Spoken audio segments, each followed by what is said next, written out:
দক্ষিণ কোরিয়ায় উড়োজাহাজ দুর্ঘটনার ভিডিওটি এতদিনে নিশ্চয়ই কয়েকবার আপনারা দেখে ফেলেছেন। খেয়াল করেছেন কি, সেটি রানওয়েতে থাকা একটি দেয়ালে আঘাত করে এবং এরপর বিধ্বস্ত হয়। যেই দেয়ালে ধাক্কা খেয়ে প্লেনটি ক্র্যাশ করলো সেটিকেই এখন অস্বাভাবিক বলছেন বিশেষজ্ঞরা। রানওয়েতে এমন দেয়াল থাকার যৌক্তিকতা কি? এই কংক্রিটের দেয়াল দক্ষিণ কোরিয়ার বিমান দুর্ঘটনায় কি বাড়তি কোনো ভূমিকা রেখেছে? এই প্রশ্নগুলো এখন নতুন করে উঠছে। চলুন এই ব্যাপারে বিশেষজ্ঞরা কি বলছে সেটি জেনে নেই আমাদের আজকের প্রতিবেদনে। আপনাদের সাথে আছি আমি মোহনা হোসেন। বিমান দুর্ঘটনার ফুটেজে দেখা যায় মুয়ান আন্তর্জাতিক বিমানবন্দরে জেজু এয়ারের এই বিমানটি রানওয়ে থেকে ছিটকে গিয়ে একটি দেয়ালে ধাক্কা খেয়ে আগুন লেগে যায়। দেশটির ইতিহাসের সবচেয়ে বড় এই দুর্ঘটনার কারণ অনুসন্ধানকারী কর্তৃপক্ষ রানওয়ে থেকে প্রায় 250 মিটার দূরে থাকা ওই কংক্রিটের দেয়ালের অবস্থান নিয়ে এখন নতুন করে তদন্ত শুরু করেছে। বিমান নিরাপত্তা বিশেষজ্ঞ ডেভিড লিয়ারমাউন্ট বলেন, যদি এই বাধা না থাকতো তবে সেটি থেমে যেতে পারত এবং হয়তো অনবোর্ড থাকা বেশিরভাগ এমনকি সকল যাত্রী হয়তো বেঁচে যেতে পারতেন। পাইলট রিপোর্ট করেছিলেন যে উড়োজাহাজটি একটি পাখির সাথে ধাক্কা খেয়েছে এবং প্রথম ল্যান্ডিং বাতিল করে বিপরীত দিক থেকে অবতরণের অনুমতি চেয়েছিলেন তিনি।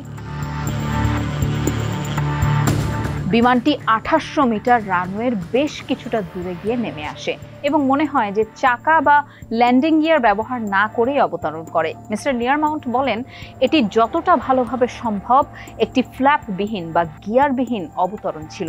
ডানাগুলো সমতলেই ছিল, নাকের অংশটা খুব বেশি উঁচু ছিল না যাতে লেজটা ভেঙে না যায় এবং রানওয়ের ওপর দিয়ে গড়িয়ে যাওয়ার সময় বিমানটিতে বড় ধরনের কোনো ক্ষতিও হয়নি। তিনি পরিষ্কারভাবে বলেন, এত মানুষ মারা যাওয়ার কারণ অবতরণ নয়, বরং রানওয়ের ঠিক বাইরের খুব শক্ত একটি বাধার সাথে বিমানটির সংঘর্ষ। লুফথানজার মিউনিখ ভিত্তিক পাইলট ক্রিশ্চিয়ান বেকার্ড কংক্রিটের এই দেয়ালটিকে অস্বাভাবিক বলে উল্লেখ করেছেন। তিনি রয়টার্সকে বলেন, সাধারণত রানওয়ের শেষে কখনোই এমন দেয়াল থাকে না।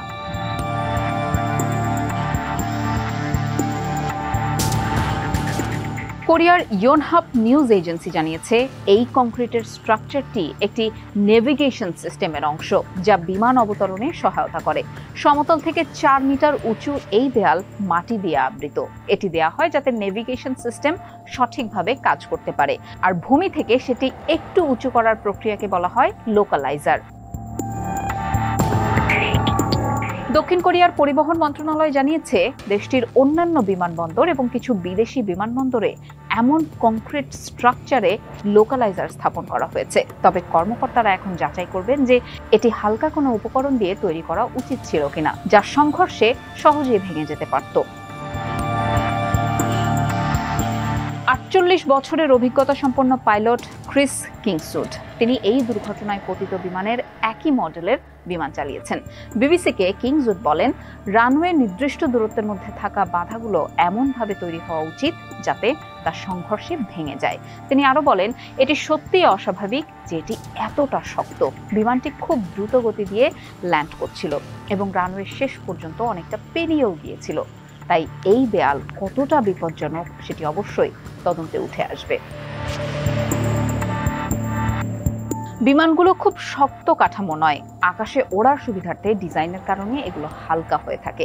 এগুলো দ্রুত চালিত বেলি ল্যান্ডিং এর জন্য তৈরি নয়, তাই যে কোনো ধরনের কঠিন স্ট্রাকচার বিমানটিকে ভেঙে ফেলতে পারে এবং একটা ভয়াবহ পরিণতি ডেকে আনতে পারে, যেমনটা এবার হয়েছে।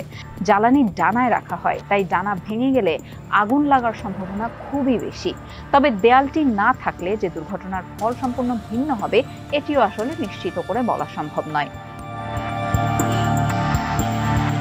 কিংসুড বলেন, আশ্চর্য হব যদি বিমানবন্দরটি শিল্পমান অনুযায়ী সব শর্ত পূরণ না করে। যদি আমরা বড় আন্তর্জাতিক বিমানবন্দরগুলো ঘুরে দেখি তাহলে আমরা অনেক বাধা দেখতে পাবো, যেগুলো একইভাবে বিপজ্জনক বলে চিহ্নিত করা যেতে পারে।